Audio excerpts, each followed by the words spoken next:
What's up, everybody? Welcome to episode 35 of the RUDIS Wrestling Podcast. I'm special on location from Los Angeles, so we're not using our normal equipment today. Matt, we got a lot to talk about, and it's really, there was a lot of random stuff that happened, but it's really going to be based on one duel. I'm assuming it's going to take up most of our time. Yeah, I think the way that we go, I would think the Iowa Okie State's gonna fill up most of this show. So you're on location, settled in for fight week. Well, I'm not fighting in LA, so I'm just doing media today. I got my workout in this morning. I start media at 10 o'clock this time, so we have, I got an hour and 5 minutes, so I got to be downstairs and get rolling. And then I fly to Vegas tonight, and then, got some responsibilities, and I wait on Friday, and then I fight on Saturday, and I forgot how much. I haven't actually made weight, like cutting weight, because one championship changed their protocols since 2014, so I'm like, going through in my mind how much that's going to suck again, just to get myself mentally ready for it.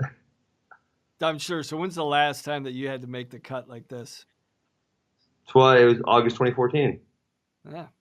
Yeah, but I think I did a good job, a little lighter than I usually am starting. So I'm ready to go. I'm ready to rumble. No, you look great. It's going to suck. That's part of it, right? Yeah, it's part of the fun in a sick way. In a sick way. So let's get right to this Iowa-Oklahoma State duel. Biggest duel of the year. I mean, I don't know. I guess we're saying Penn State. It's either Penn State or Ohio State or Oklahoma State, Iowa. One of the two is the biggest duel of the year. What do you say? Yeah, I think we've been treated the last month. We've been treated to a ton of high level, highly competitive duels, top to bottom, starting with all the way back Ohio State, Michigan, right? When Ohio State, Michigan, Penn State, Michigan, Ohio State, Penn State, now Okie State, Iowa. So we've been. Oklahoma State was awesome last weekend. Yeah. So yeah, we got a lot of good stuff to talk about. Man, so they packed the arena, total sellout in Stillwater, and it starts off. I don't know if I've ever seen the place. Number one, I don't know if I've seen Gallagher-Iba that loud. And I was there for Iowa Oklahoma State 2 years ago. And it was crazy, but not that crazy. And number two, man, I haven't seen that much. That was just raw emotion out of John Smith when Nick Piccininni got the fall. I mean, did you see how fired up that man was? You just gotta love the pure joy. Sometimes, like, yes, you've been a part of so many big matches, like John Smith. You've been part of this rivalry basically your entire life. I've never seen him like that engaged or that open. Like it was great to see. I mean, just pure joy. Yeah, that's the way I would describe it too. It was that, what, one of the things that I hate about wrestling, I shouldn't say I hate this. I hate this about certain personalities wrestling is like when their guy wins, they try to stuff it in the other coach's face. Like, see, I told you, that kind of thing. And, to see this out of John Smith where it was just like, you pure joy. That's the perfect way to put it. He was just so happy for his guy and so proud of his guy, Nick Piccininni, that, he overcame this thing that most people thought he couldn't overcome. And he was just so fired up. It was awesome. So, and it's one of those things too, where it's like, I know you whatever you want to call it, circling the wagons, but there weren't a heck of a lot of people saying Nick Piccininni was going to win this match. And I'm sure not many, but it sure looked like he thought that, and the Okie State coaching staff and the Okie State bench thought that it was going to happen. So when it does come together like that, it doesn't often come together in situations like that, but it was just a really cool moment to see. So let's get to you've been part of a very colorful text conversation with me and some other people over the last 24 hours about this match. And I want Matt, you didn't really put your take in too much on Spencer Lee, so I guess I want to hear it. My take is that I said some crazy stuff this year, and I remember saying Spencer Lee did an interview saying I'm gonna wrestle hard for 7 minutes or something. I said this is silly. He's not gonna go 7 minutes. I mean, and we talk about last year as a true freshman. There weren't a lot of matches he didn't bonus in. He came out this season on fire. Man, that fire kind of stopped at the Pat Glory Midland semifinal, where he comes out. He's on fire, but then he slows down, loses to Rivera, close match with Russell, and now loses to Piccininni. Man, what's your recipe for Spencer Lee? What's your take on it? Well, one, I mean, we've seen a lot of these adjustments. We've seen a lot of very successful freshman campaigns turn around the second year. You see them I don't know if struggle is the right word, but trying to find their footing again. And I think a lot of that has to do. I mean, both parties have to adapt. Obviously, the rest of the country, um, there's tape on Spencer Lee, the MO about how he tends to come out, firing at the beginning of the match and what he's looking to get into. And even the adjustment guys are making off bottom now with his cross wrist, how they're really turning their bodies in. They're really even making that adjustment before the whistle starts in the second period. Yeah. And I think there was, Matt, I think there was tape on Spencer before college, but one of the things I think people probably were discounting was exactly how strong he is from that position and how much respect you have to give it. And for a lot of people, for what it's worth, I don't think they can make that adjustment until they actually feel it, until they say, oh my God, if I give this guy an inch, he's going to take a mile. If I even, Nick, what you were saying, I think, is that he was shifting so far like this, so he couldn't get this arm taken back. And, Spencer will pull it back this way, or obviously go over the top of it either way. So you really got to keep it at like this 45 where it's protected. And people are making that adjustment, and Spencer's not really at this point having an answer for it against, a Sean Russell or Sebastian Rivera or Nick Piccininni, all who I believe have escaped from him now. Because I think, it appears like Spencer Lee, he doesn't adapt on top. He goes to that right side or the left side right away, lining up. Yes. Right? Yeah. And he never gives you a different look. So guys are even just hedging their bets. Like Piccininni yesterday, he was like you said, he was straight out, posting that arm straight, dropping that weight over that right side, over his hip, so he was already rotating into him. Yeah. And what was interesting to me is the few times that Spencer did get his arm in, Nick was so quick to bring the other hand in to fight. And it's almost like, where I see a lot of people is when someone brings the other hand in, they'll switch wrists and then they'll go to the other side. But Spencer didn't really even try to switch sides at all. So, and I guess to Spencer's defense. So if we're going to Spencer's defense, is that, until December 30th of this year, which is not a long time ago, less than 2 months, you and I would have both said, and I made this statement, he was the most dominant first-minute wrestler we've ever seen. I'd never seen anyone score 6 points so many, obviously when 5 in the old days, but so many times in the first minute of matches with just that takedown and turn. It was just almost automatic for him. And so now's the tough part. Now is when he's got to adapt. Now we're going to see what he's made of. Yeah, it almost on top. It seems like most guys with a cross wrist, they're ambi turner. Yeah. He seems more of a mono turner, where it seems like surprisingly, it just seems like he's got the cross wrist on the left side, but he's not packing it on the right side, which most guys are pretty adept switching both sides, but it doesn't seem. I'm sure he does have the capability of doing. But we've even seen that. Yeah, I wanted to say I think he does. We've just never seen him forced to adapt because he's been so dominant in that one position. Yeah, absolutely. Okay, so I think there's more. I think there's more to the.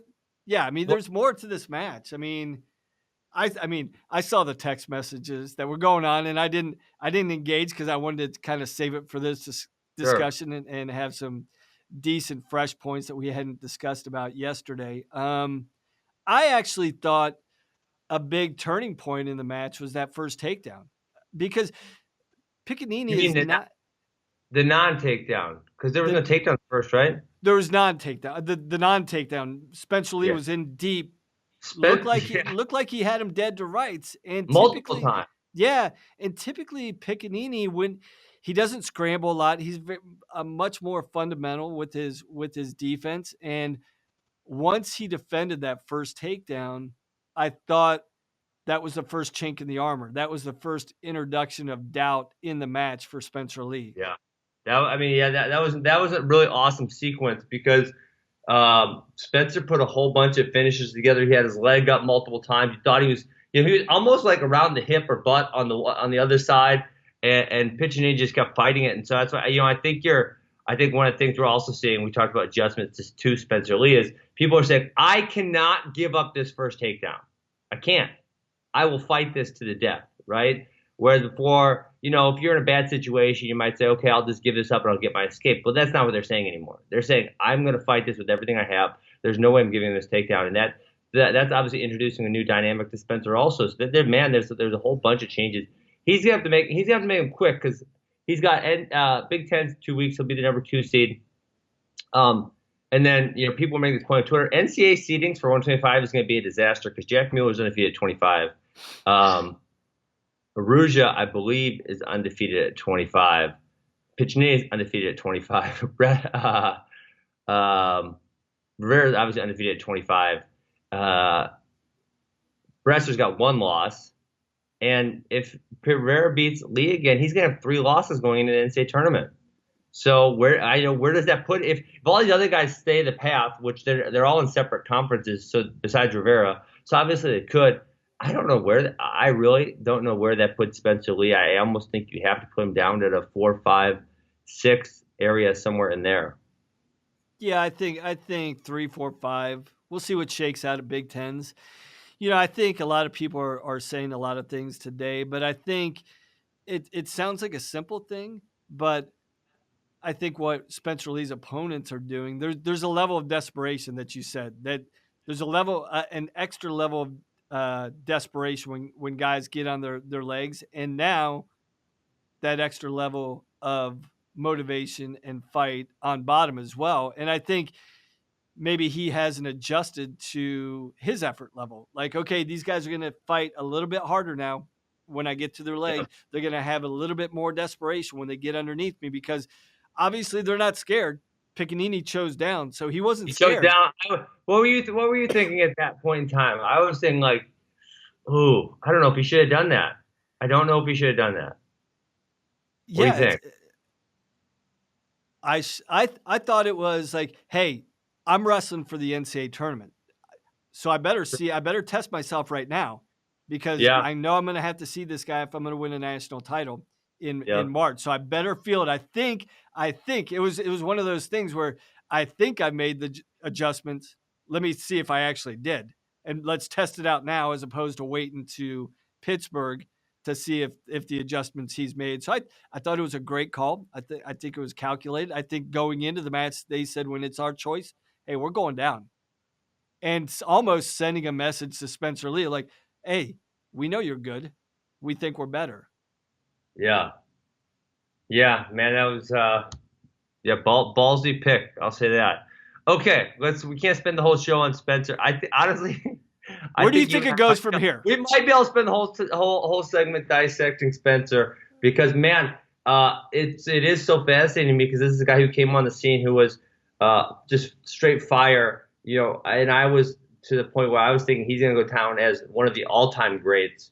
And now we're in a sophomore season where we're seeing him slump and we're saying, holy crap, he's done this. Can he turn it back? Can he make it go back up? And man, the next 2 weeks and then the next 4 weeks are going to be very telling as to how that goes. So what do you think?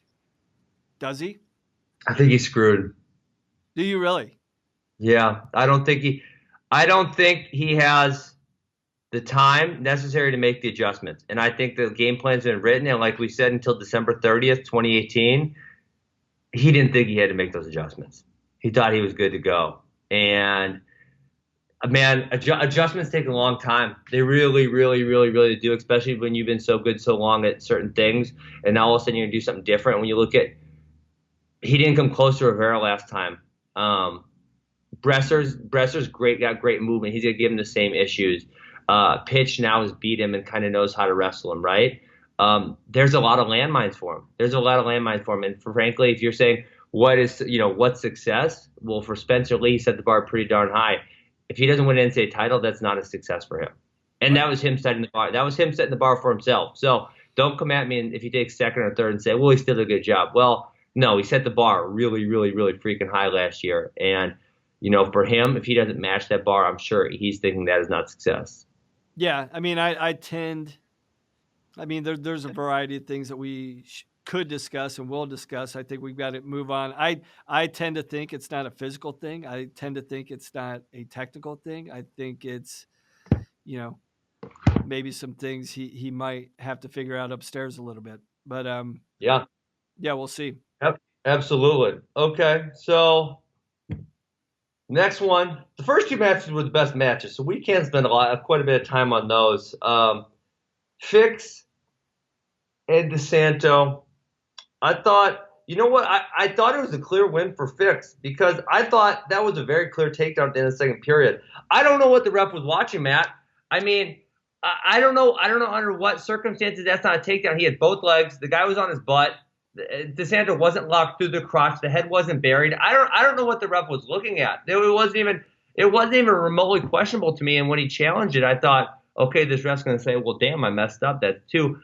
Matt, what case can you present for me that wasn't a takedown? None. I mean, it was so clearly a takedown during the match. Let alone once they went to review it, I'm like, well, this is easy. He's gonna have the two, and then we move on. And like I thought it was like so weird, so clear. Like how could I didn't know how he actually missed it when he was calling it. It's like how can you? It wasn't like a hit and go. You know, it was like they were there for 4 seconds, 5 seconds. Yeah. It was a takedown the whole time. Yeah. I would really honestly, I actually thought the ref did a really good job yesterday, but that one call, I would like to know what the heck he was thinking. I really would, because that was bizarre to me. Yeah, that was a definite head scratcher, and I didn't really recognize the referee. Typically, I do. I didn't recognize this referee, but talk about an unenviable position to be in as a ref. Yeah, when you got Brands, you got Smith barking at you.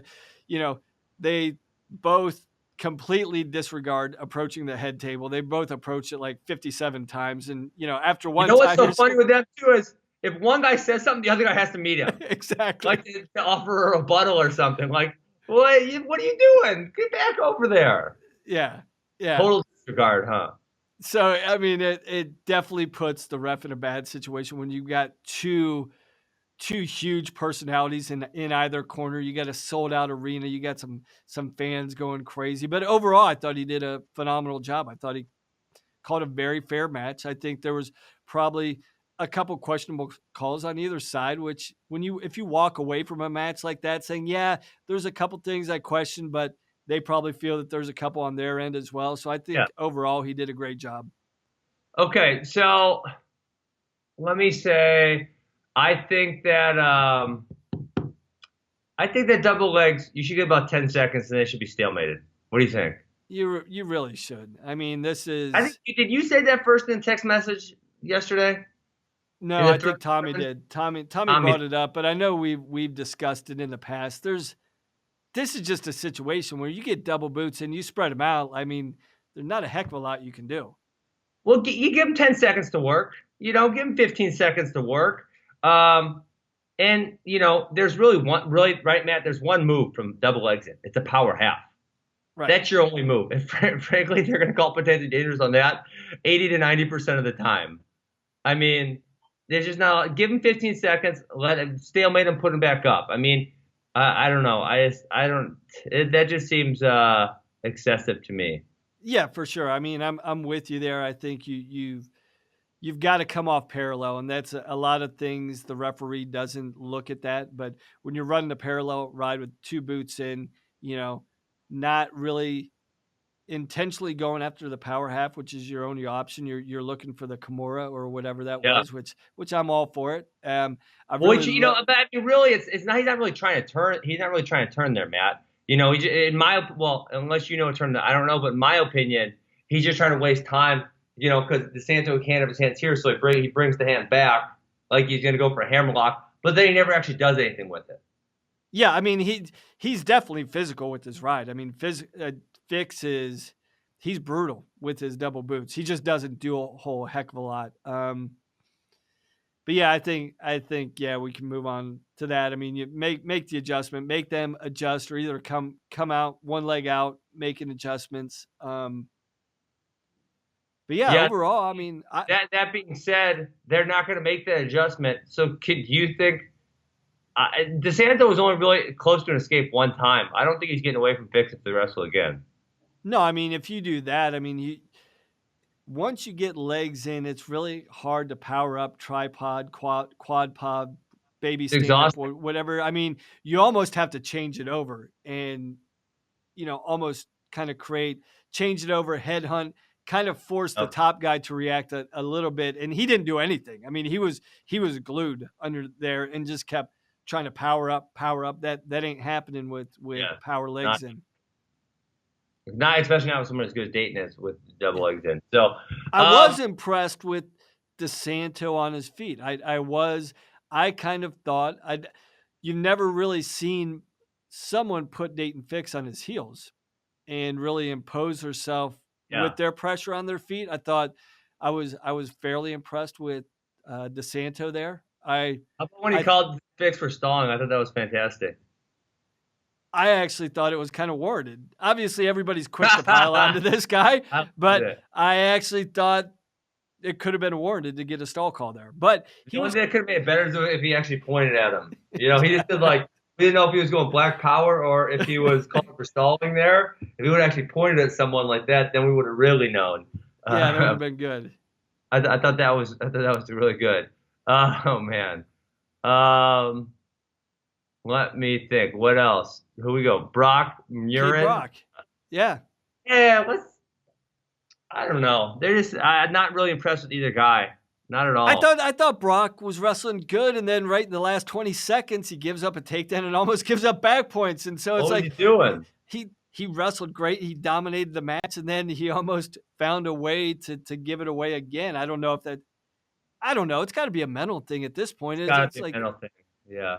Closing out the third period, it's almost like it happens so often that he can't help but let his. Can't do it. Yeah. Yeah. Can't. Dang. Jeez, Cade Brock letting us down. Okay, Lugo's actually wrestling pretty well. But you couldn't have asked for a better start to the dual meet. 3 straight wins. God. 25, 33, 41 was fantastic. Yeah. Awesome. But then we got Lugo, Gfeller. Gfeller's kind of fallen off lately after a very, very hot start. Scuffle win. And I guess Lugo's looking better. To me, it was more Gfeller's not looking great than Lugo's looking better. And I'm just going to look him up and see how many people that he's lost to. But it feels like he's lost a whole bunch lately. I think he's lost about 5 matches. I thought Lugo. One, give props to Lugo. I think in the last couple weeks, he's coming into form. Yep. But I also think stylistically with this matchup, it's probably going to go one way or the other. I think Gfeller's pretty funky. He's got some good tricks. Obviously, Lugo's very fundamentally straightforward, fundamental, get to a leg, switch off quick to your finish. And I think just stylistically, Lugo was able to impose his style. He didn't open up many gaps for Gfeller yesterday, really wrestled in close space, finished quickly, rode just in a good control position. So I think it was a matter of Lugo just imposed his game plan a lot better than Gfeller did. So Gfeller's got 4 losses and then 1 overtime victory over Max Thompson lately. So it was the 2, 4, the 8, and the 10. So I guess not the end of the world, just not great for him.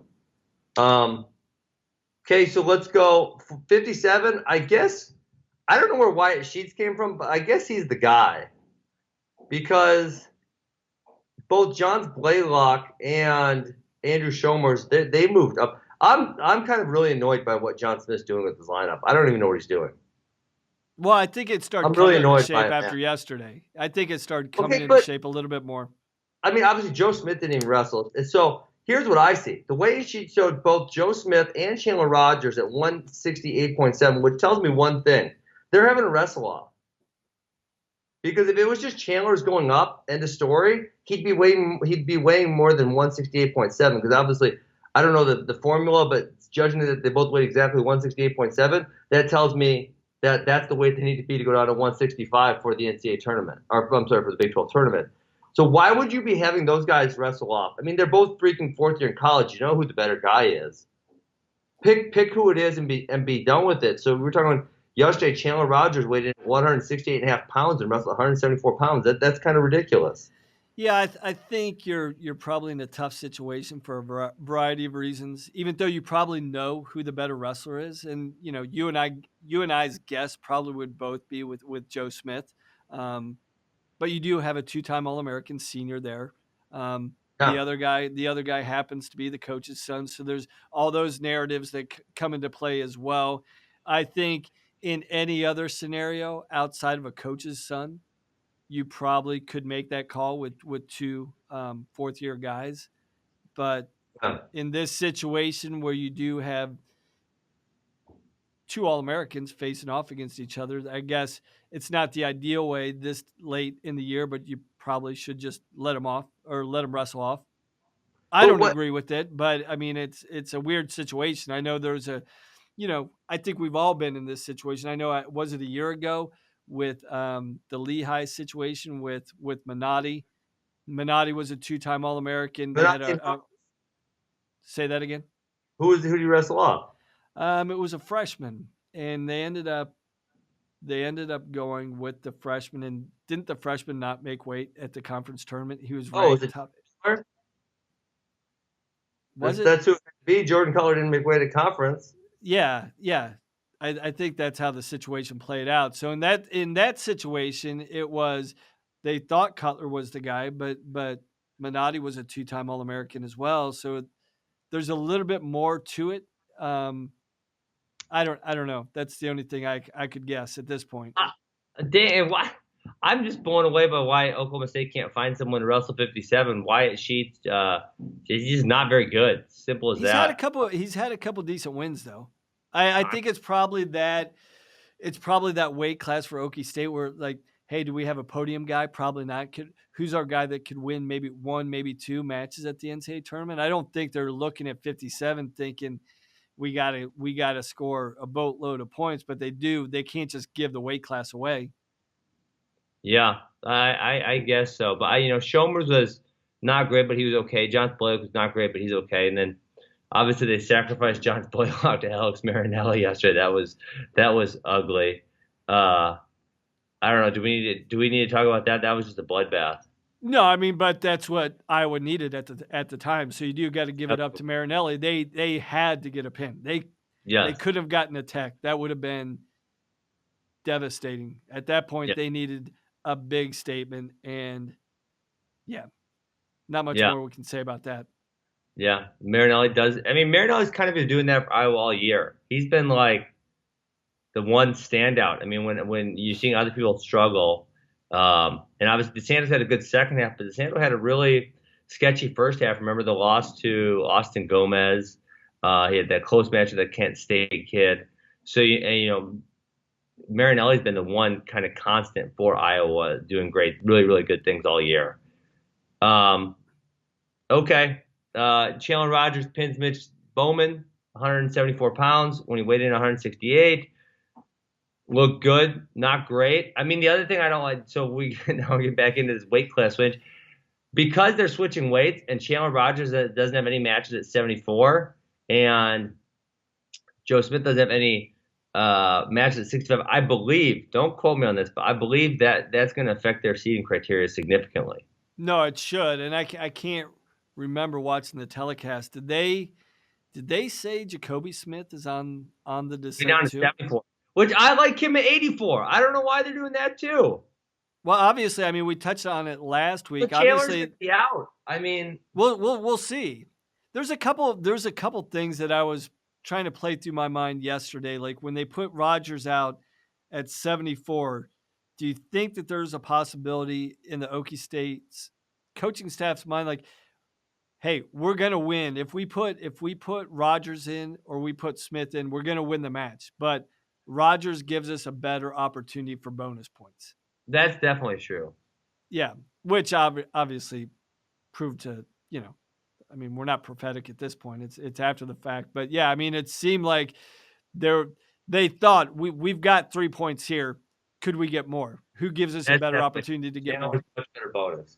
Yeah, which he did. But Jacoby, man, I like Jacoby at 84. He's really good at 84. He's almost just as good, Matt, frankly. Jacoby's just as good at 84 as he is at 74. There's no doubt about that.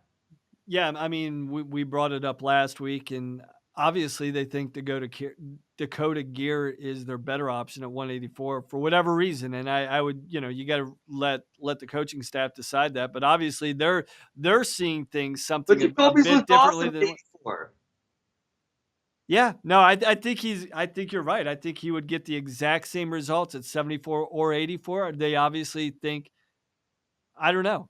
It'll be interesting at a certain point to hear John Smith, talk about postseason, what the strategy was going into the last month of the season. Yeah, that I wonder if he'll ever come all the way out and just talk about what he's doing here because yeah, I like Jacoby 84. Their best lineup is very clearly if you even wanted to go Joe Smith, Chandler, and then Jacoby instead of Chandler, Joe, then Jacoby. I think that's a better lineup. And maybe you know what? Maybe it's more. I've seen Dakota Gear. Like I know he's a dangerous wrestler. I know he's going to be a handful, especially if you've never seen the guy before. I think Jacoby Smith is more straightforward from just a practical breakdown standpoint. If you've never seen Jacoby Smith, you watch him on tape. He's pretty straightforward. Dakota Gear brings a little bit more to the table. That kind of similar. Not, obviously, he's not Spencer Lee. But until you feel some of his stuff for the first time, it doesn't really matter if you scout him or not. Yeah, that's fair. Yeah, I don't know. Okay, I think I've complained about this on like 5. It's really bugging me, man. It's really bugging me. I know it's like sticking with you. Podcast. It's like it's annoying because I think okay, listen, I'm not in the room, so I'm not as close as they are. But sometimes that's a good thing. I think it's so obvious that gear in the lineup is not your best option. I think it's so obvious. But well, I mean, we'll see how it plays out, right? We'll see how I guess we'll know. I guess we'll know in 2 weeks at the Big 12 championships. Yeah, we'll know. We'll know. Well, and yeah, then in NCAAs. Okay. I don't know. Do you want to talk about the back half of this duel, or do we want to go to some other matchups? No, I mean at this point, Okie State just kind of closed the duel out. They won at 97, looked really solid. They won it at heavyweight again. Low scoring match, but Derek White was definitely in control the entire 7 minutes, pretty much. Yeah. So I was really, I mean, moving on. I mean, I was really impressed with Okie State. I mean, I think that's something we got to talk about. Okie State, top to bottom. If you're John Smith, you can't feel much better about the way you closed out the regular season. And now it's a matter of like, okay, can we maintain this for the next month and decide 3 or 4 weight classes in that time period too? So maybe he's not feeling as good about the result. You know what would make him feel really good if he get one of those dudes 57. That's what make him feel good. let's throw one of them guys down there. That would make it feel really good. Okay, so other matches. You know what I want to talk about that I thought this was really interesting, and it plays into the 33. Mizzou beat Iowa State, but one that just jumped off the page to me, and I ended up going watching it was John Ernesti tech falls Austin Gomez. And this is Austin Gomez who beat DeSanto, who pinned Roman Bravo Young, who looked really good against Daton Fix. It was like he couldn't find his way off his back. Ernesti put him on his back 4 times, I think. Yeah, I mean, he just – I mean, I know you've had a lot of experience in this, just putting a guy on his back and on his back. But it's like it seemed like one of those matches, no matter what Gomez did, he was going to end up on his back. It was just like one of those freight train moments, like, you know, the nightmares coming. The first one was a move. The first one he split the map. But after that, it was just like a scramble. Okay, damn, he's on his back. A scramble. Oh, shoot, he's on his back. A scramble. Oh, shoot, he's on his back. It was just over and over and over again. Yeah, so it was like 18 points off 3 different moves, right? I think he got three 6-pointers. I think so. Yeah, because you're right. Yeah, and then 2 reversals or a reversal and a takedown besides that, maybe. Yeah. Wow. So I think it's one of those situations where if you're Coach Smith, or if you're Coach Dresser, you just smack Gomez on the butt. It's like, forget about it. We're on to the postseason, right? I mean, you don't want to just excuse a match away. And obviously, Ernesti was very impressive, this weekend. But if I'm Gomez, I'm like, yeah, chalk that one up. I'm just going to move on. 33 is going to be wild, man, because the other match, I'm sure is Chaz Tucker beat Luke Pletcher. I mean, this weight is, and sometimes we have this recency bias, and maybe I'm not thinking, but I feel like this weight goes about as deep as I've seen a lot of weights go, where you're saying, yeah, this guy could beat the number 2 or the number 3, no problem. I mean, Chaz Tucker beats Luke Pletcher, Philippi beats Daton Fix, Austin Gomez beats Austin DeSanto. You know what I'm saying? Like, this weight has so much, I don't know if it's parity or just, there's just so many competitive guys in here. It's crazy. Yeah, it's one of those things. Doesn't like Warren Buffett, doesn't he have some big thing for March Madness? Like, if you pick every game right, you win like a huge pot of money. I think Warren Buffett puts it on every year. You could almost do that same thing for 133. If you pick every match and seed correctly, you should get like $1 million. Because I don't know where this is going to go. Maybe not $1 million, but like, how about like 10 pairs of shoes or something? Yeah. You died. You're marking this contest? Okay, no, but I'm just saying that's how crazy. That's how crazy this weight class is. It could literally play out like 20 different ways. Wow, Warren Buffett's is even easier than you thought. Okay. Okay, let's hear it. I know Warren it was something. Annual March Madness contest. It's for his employees. If they win $1 million a year for life, if they can correctly guess every team to make it to the Sweet 16. That's not even that. I feel like that's not even that hard. That's only 2 rounds. Then scrap your fight this week and just play Warren Buffett and you'll be set, right? Man, they got 375,000 employees. How did nobody win that? I don't know. Hot damn. But yeah, I think 133 could kind of play out this way. Who knows? I mean, it's just so hard to predict. There's been so many. I mean, week in and week out, like that's been the only consistent thing at 133 is that somebody is going to get beat at 133 every single weekend. Yeah, that's so true. Man, this Warren Buffett thing's kind of funny. I'm reading through right now. Wild. It says of the 19 million brackets that were filled out on ESPN 2017, only 18 people picked a perfect Sweet 16. That's insane. So it's more than 1 in a million. Wow. Or less than 1 in a million. Yeah. Wow. Okay. How about Matt? I mean, we were some guy I've heard of. What's that? How about Matt Kolodzik losing to some dude I've never heard of? Well, I've actually heard of him. Yeah, he wrestled for me at Binghamton. Yeah, he wrestled for me at Binghamton. Yeah, and then he transferred out this year. Wow. Okay, tell us about it. So he's got I mean,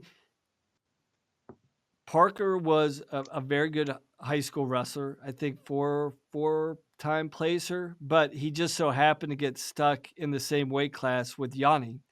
He's from Rochester. I think his last 2 years he might have had like 10 or 12 losses, and 9 or 10 of them were to Yianni. Oh man!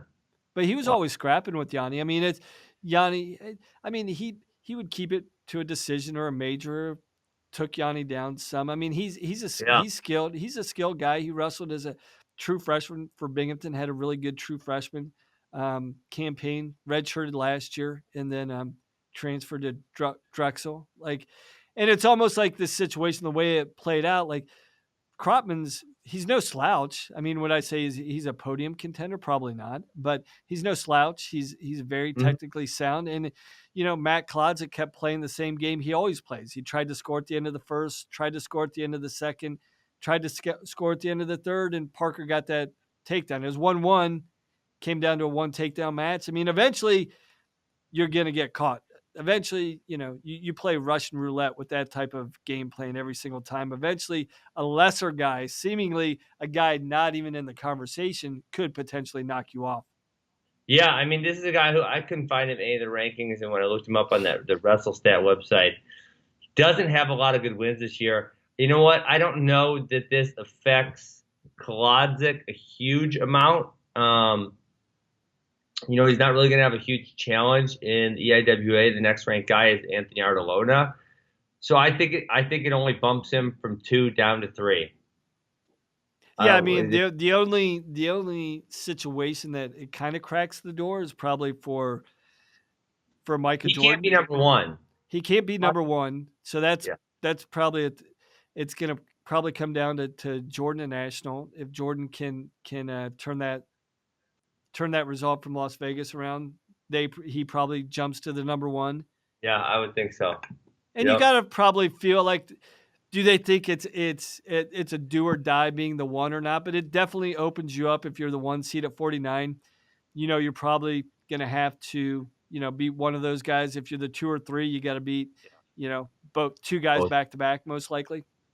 Yeah, and the other guy had only had one loss going into this weekend was Brock Mahler from Missouri, who had just beaten Kaden Gfeller, and he lost to the only other guy. He's only lost to one guy, is Jarrett Deegan. He loses to him again. He does have one win over him, but Deegan's a good, not great guy, but he really seems to have, for whatever reason, Brock Mahler's number, and so Mahler doesn't really have another really tough match in the MAC, so he's going to finish with 2 losses, but I think if he has 1 and Klodzik has 2 or 3, you can kind of argue him. But now I don't see it at all. I think he's down there 4, 5, 6, 7, somewhere in there.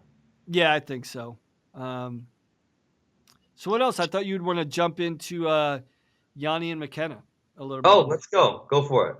Yeah, I mean, on paper 7-5, it looked like a highly competitive match, but it really, I mean, I don't know if you got to watch the match or not. Yianni kind of controlled the situation. He got his own takedown and I think scored off a couple of McKenna's attacks is kind of how the match played out. So it was 7-5 on paper. Looks close, but for all intents and purposes, Yianni kind of controlled the match. So if you're picking Nick Lee and Joey McKenna in the Big Ten Finals, who are you picking? I tell you what, I mean, Lee's been wrestling really strong the last month. I'm going to go with Lee. You're going with Lee? Yeah. Okay, cool. And then what do you think? I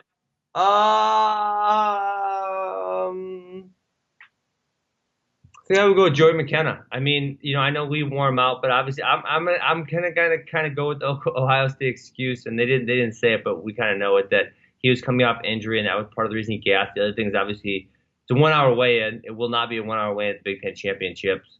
So I think those two factors will both assist Joey McKenna in marginalizing Nick Lee's pace. The other thing we're looking at is that weight's not just too deep. It's way deep because you go Nick Lee, Joey McKenna. You got Mikey Carr, Kaden Store, and he's got a win over Nick Lee last year. And then you got Tristan Moran, who also has a win over Nick Lee, also beat Mitch McKee. I think. Did you even say Ironman? Did you say Ironman yet? No, I'm talking about just Big Tens. Oh, okay, gotcha. Sorry. Just Big Tens. So I think when you look at that top 6 there, I think a lot of it has to do with matchups, right? I think Tristan Moran's always going to wrestle Nick Lee close because of the way their styles match up. Nick Lee's a volume shooter. Tristan's a great scrambler. I think Tristan's a tough matchup with Joey McKenna. You know what I'm saying? Yep. I think Mikey Carr is a better matchup than Nick Lee. I think Nick Lee is a better matchup against Kaden Store and Mitchell McKee. So I think that's going to come down to how seeding goes, which we're not really sure at this point. Yeah, and in a situation like this, I think it's going to be the same thing at 133 at the NCAA tournament. Seedings don't really matter. It's more matchups. The matchups and how they fall out and shake out is really going to determine a lot of things. Yeah, absolutely. Okay, what matches are we missing from this weekend? Someone's calling me, Matt. I don't have to be in here till 10. Give me 1 second. This is 11. Okay. Hello? Yeah. Okay, I'm supposed to be there at 10 o'clock. I'll be there. Thank you. Dog, when they tell me 10 o'clock, I'll be there at 10 o'clock. It's not 10. It's 9:39. Give me a break 10 here. Means 10. 10 means 10. 10 means 10. I'll be there maybe 2 minutes early, but I'm not going to be there 21 minutes early.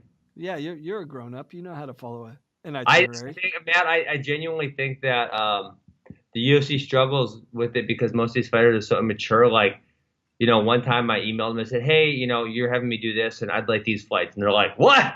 someone asked us for someone asked us for flights, and they're like, "Oh my gosh!" And I responded like quickly, and they were like blown away. It's like you have 500 fighters under contract. Do none of them respond quickly with good answers, or what? Well, you were saying this happens with workouts a lot of times. You're like, hey, we got a 10 a.m. workout, and guys start rolling in at 10:15, 10:20, and then the Oh next yeah. day you show up, and it's like, well, should I show up at 10:30 or should I show up at 10? What do I do? Let's just be clear about it, right? Yeah, just show up on time. It's pretty simple. Listen, if you and I say something, hey, maybe me and you miss by 2 minutes, but we're not going to miss by 30. Right. I mean, come on. Okay, I got a big fight this week, so this is going to be our only podcast this week. And then, man, I don't know what we're going to talk about next week because there's no Big Ten or there's no conference tournaments this weekend. So we'll have to figure something to talk about. Maybe we talk about my fight. But I don't really like talking about my own competition, so that might be boring. There'll be something to come up. We can preview the Big Tens. We can preview the Big Tens. I know there's a lot of our senior level athletes are going over, I think, to Bulgaria. So there might be some results. Right. Yeah. Absolutely. Yeah. And then obviously after the conference weekend, that's going to be wild. We might have to do a whole bunch of podcasts or something.